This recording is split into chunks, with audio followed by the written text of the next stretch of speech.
So let's have a little story time.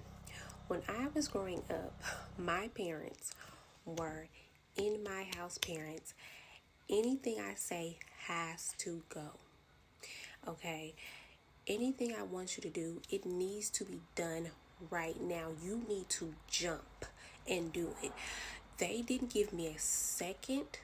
They didn't give me a second to put things down. When they said something needs to happen, you need to jump. My mom and my dad used to always say, if I tell you to jump off a bridge, you need to say how high. It was trauma because it was passed down from their parents. I had situations where I was always anxious because when someone told me to do something, I had no boundaries. I had no standards. There was a time where my mother and my father had me so afraid to mess up. I was sitting at the dinner table and my dad, he was like, he put a big glass of milk in front of me and we were having dinner or lunch or something. He was like, don't drop this milk because you dropped it last time. When I say I was so freaking nervous, I end up dropping it. I end up spilling the milk all over the table.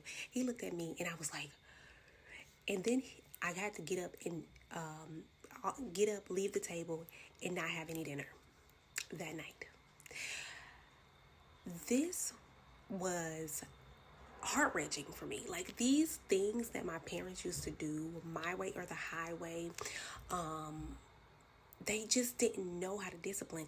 They would threaten me as I got older. I was like 15 years old, and they would tell me, if I tell you something and you don't do it, I'm going to call the police. Right? They had me so afraid of authority. Like, I didn't trust authority.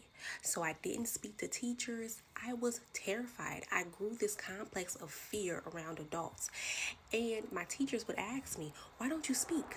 Why don't you communicate? And I'm like, shit, I barely could. I didn't have an option to speak, to do anything. It was go to school, go to college, do what I say. My home was we had fun in our early years, but as we grew up and we wanted to do more, as me and my family wanted to do more, it got quieter and quieter around that motherfucker. So these books that I've written are from real life experiences. These books are from the words I needed. These words were the words I needed when I was going through my healing journey.